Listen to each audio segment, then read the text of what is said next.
दादाजी, सफ़र बहुत लंबा और बोरिंग होता जा रहा है। कोई कहानी सुनाइए ना। महाराज चंद्रगुप्त का दरबार लगा हुआ था। सभी सभासद अपनी अपनी जगह पर विराजमान थे। महामंत्री चाणक्य दरबार की कार्यवाही कर रहे थे। महाराजा चंद्रगुप्त को खिलौनों का बहुत शौक था। उन्हें हर रोज एक नया खिलौना चाहिए था। आज भी महाराजा के पूछने पर कि क्या नया है, पता चला कि एक सौदागर आया है और कुछ नए खिलौने लाया है।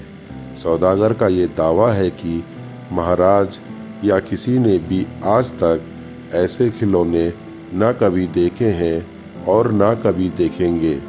सुनकर महाराज ने सौदागर को बुलाने की आज्ञा दी। उसके बाद आगे क्या हुआ दादाजी? सौदागर आया और प्रणाम करने के बाद अपनी पिटारी में से 3 पुतले निकालकर महाराज के सामने रख दिए और कहा कि अन्नदाता, ये तीनों पुतले अपने आप में बहुत विशेष हैं। देखने में भले एक जैसे लगते हैं, मगर वास्तव में बहुत निराले हैं। पहले पुतले का मूल्य 1,00,000 मोहरे हैं, दूसरे का मूल्य 1,000 मोहरे हैं और तीसरे पुतले का मूल्य केवल 1 मोहर है। एक जैसे 3 खिलौनों का मूल्य इतना अलग अलग कैसे हो सकता है? फिर आगे क्या हुआ दादाजी, बताइए ना। सम्राट ने तीनों पुतलों को बड़े ध्यान से देखा। देखने में कोई अंतर नहीं लगा। फिर मूल्य में इतना अंतर क्यों? इस प्रश्न ने चंद्रगुप्त को बहुत परेशान कर दिया। हार के उसने सभासदों को पुतले दिए और कहा कि इनमें क्या अंतर है, मुझे बताओ। सभासदों ने तीनों पुतलों को घुमा फिराकर सब तरफ से देखा, मगर किसी को भी इस गुत्थी को सुलझाने का जवाब नहीं मिला। चंद्रगुप्त ने जब ये देखा कि सभी चुप हैं, तो उसने वही प्रश्न अपने गुरु और महामंत्री चाणक्य से पूछा। चाणक्य ने पुतलों को बहुत ध्यान से देखा और दरबार को 3 तिनके लाने की आज्ञा दी। तिनके आने पर चाणक्य ने पहले पुतले के कान में तिनका डाला।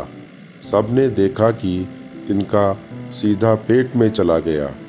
थोड़ी देर बाद पुतले के होंठ हिले और फिर बंद हो गए। अब चाणक्य ने अगला तिनका दूसरे पुतले के कान में डाला। इस बार सबने देखा कि तिनका दूसरे कान से बाहर आ गया और पुतला ज्यों का त्यों रहा। ये देखकर सभी की उत्सुकता बढ़ती जा रही थी कि आगे क्या होगा। अब चाणक्य ने तिनका तीसरे पुतले के कान में डाला। सबने देखा कि तिनका पुतले के मुंह से बाहर आ गया और पुतले का मुंह एकदम खुल गया। पुतला बराबर हिल रहा है, जैसे कुछ कहना चाहता हो। चाणक्य ने ऐसा क्यों किया और ऐसा करने से क्या पता चला दादाजी? चंद्रगुप्त के पूछने पर कि ये सब क्या है और इन पुतलों का मूल्य अलग अलग क्यों है, चाणक्य ने उत्तर दिया, राजन, चरित्रवान सदा सुनी सुनाई बातों को अपने तक ही रखते हैं और उनकी पुष्टि करने के बाद ही अपना मुंह खोलते हैं। यही उसकी महानता है। पहले पुतले से हमें यही ज्ञान मिलता है और यही कारण है कि इस पुतले का मूल्य 1,00,000 मोहरे है। कुछ लोग सदा अपने में ही मग्न रहते हैं, हर बात को अनसुना कर देते हैं। उन्हें अपनी वाह वाह की कोई इच्छा नहीं होती। ऐसे लोग कभी किसी को हानि नहीं पहुंचाते। दूसरे पुतले से हमें यही ज्ञान मिलता है और यही कारण है कि इस पुतले का मूल्य 1,000 मोहरे है। कुछ लोग कान के कच्चे और पेट के हल्के होते हैं। कोई भी बात सुनी नहीं कि सारी दुनिया में शोर मचा दिया। इन्हें झूठ सच का कोई ज्ञान नहीं, बस मुंह खोलने से मतलब है। यही कारण है कि इस पुतले का मूल्य केवल 1 मोहर है। चंद्रगुप्त खिलौने वाले के खिलौनों से बहुत प्रसन्न हुआ। उसने उसके समस्त खिलौने खरीद लिए और उसे ढेरों मोहरें देकर अलविदा किया। वाह दादाजी, कहानी सुनकर तो मजा आ गया और आज की कहानी से तो बहुत कुछ सीखने को भी मिला।